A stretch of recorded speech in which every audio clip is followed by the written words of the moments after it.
Playoff Jimmy. Instead, how about Hemi Buckets? Yeah.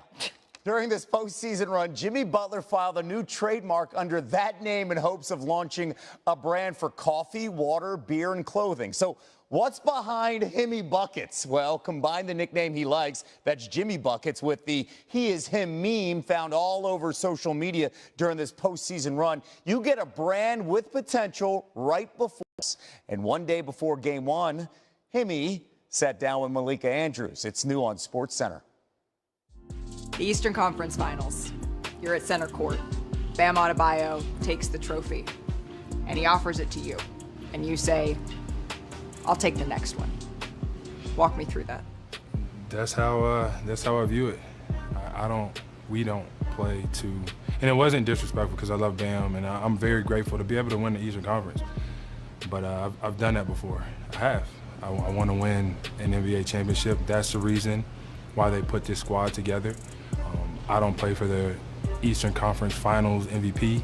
I won't play for the Finals MVP. Could care less. I play for Mr. O'Brien. So when did you decide? Was it in the moment, or was it the day before? I'm not touching that. Every time I play basketball, it's the end goal, the end result that I want it to be is the championship trophy. That's it. That's it. You can take All-Stars, don't want to be a part of that anyways. You could take the All-NBA, could care less. All-defense team, don't care. I really only want to win a championship. Where's the Eastern Conference Finals MVP trophy now? With my dad. Yeah, I gave it to him. I don't need it. Coco Gauff said that before y'all even made the finals, before you were out of the play-in tournament, you said, "Hey, I got you if you want some tickets to the finals." Why were you so confident, and why did you want to offer those to her? I'm confident in myself as a basketball player and the group of guys that I have around me.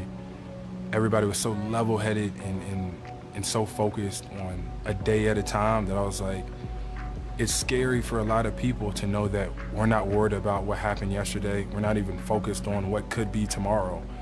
Like we're in this right now, and it's every single day everybody is like that. Then I'm like, this group is special. They really are. They really believe that I have to be the best version of myself. We have to be the best version of ourselves today.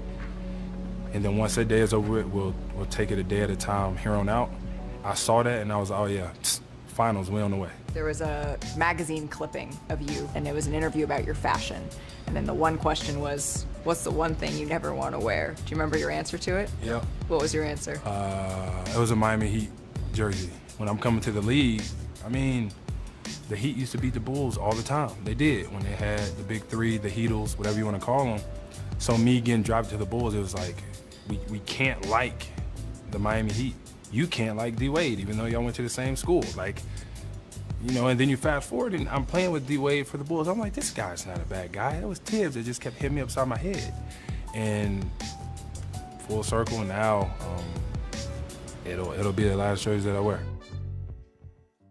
Malika Andrews joins us now as she conducted that interview less than 2 hours ago. You know, what stood out to me was you have to be a confident man to have a hairstyle like that, Malika. What stood out for you from that conversation?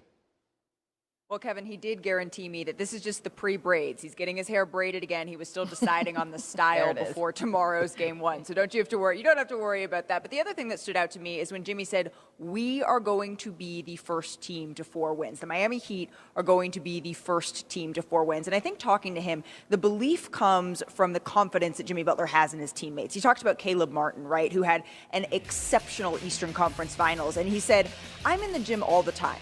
Borderline a little too much. And every time I am there, guess who's right beside me? It's Caleb, putting in the extra work, the extra hours. And it wasn't just Jimmy that I had the chance to chat with today. It was also Eric Spoelstra. And he said, I'm hesitant to put any limits on Jimmy. I know sometimes he's a little bit what borders on being insane. But that's what we love about him. That's what the fit is between the two of us. Our culture, the Miami Heat, we're a little bit insane. We want to push those limits all the way because right now, that is what's gotten us to the finals once again for the second time in 4 years. That teetering on the edge of insanity that Jimmy brings, whether it's his coffee, which, by the way, he said that the prices are going to be going up if they do win the title after all of this. But they are focused. They are not listening to anybody who says, you know what, the Denver Nuggets are the more complete team. They have been the #1 seed in the Western Conference since December. They really believe that they will be the ones that are the last men standing. That Heat culture is real, and they absolutely love being underdogs. More from that interview, of course, coming up on NBA Today tomorrow. Malika, thank you so much. Have great chemistry. Well, in Hollywood, it means that your leading man stays that way in real life.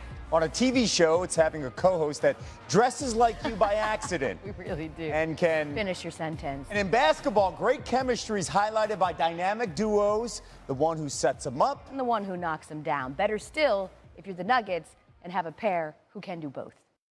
Fantastic together. Nikola Jokic and Jamal Murray have each scored 25 points in the same game 7 times this postseason. That's tied for the second most ever by a duo entering the finals.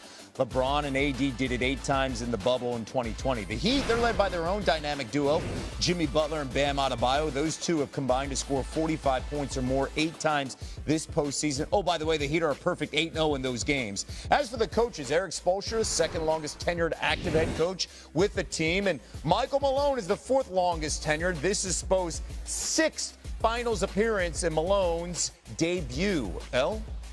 Evan, we're so excited to bring Anscape's Mark J. Spears here to talk to us about this game. And certainly we know Denver doesn't have any championships, but they do have names. You were there in the early 2000s during the Melo run. You're standing in front of some really historical figures for Denver as well. How is this iteration of Nuggets trying to reintroduce themselves to the public?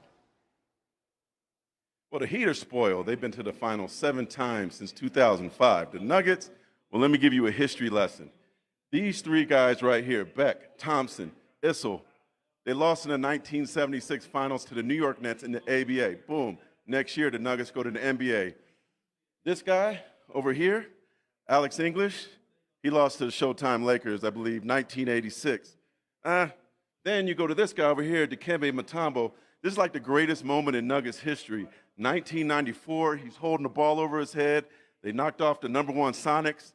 That's their greatest moment in Nuggets history, is beating a #1 seed in the first round. Fast forward, 2009, Melo, Kobe, they can't get by the Lakers again. Then let's go to 2020, the bubble, I was there. LeBron, he beats the Nuggets too. But finally, they beat the Lakers. They get to the NBA Finals for the first time in franchise history. And the Mile High City can be more excited about this. Now you got a team, Nikola Jokic, and you got a bunch of other young stars on this team that haven't been here before, but they're certainly very, very talented, and they're the favorites, and they're expecting to bring something down Spear Avenue that Denver has never seen, and that's a parade. I know. Championship parade. I was going to say, it's really sad. Behind you sort of seems like a commemorative wall of consolation prizes, if you will. I'm sure it's all black and white, It's all sad. It's sad. Speaking of introducing yourself to a national stage, how about Miami's Caleb Martin, who has shown out in the postseason, but in particular Game 7 of the East Finals, where he had 26 points and honestly could have given Jimmy Butler a run for most valuable player. Take a listen to what his teammate Bam Adebayo had to say about how much he's seen Martin grow. Man, the swagger Caleb plays with, that's my biggest thing, because when he got here, he was truly quiet.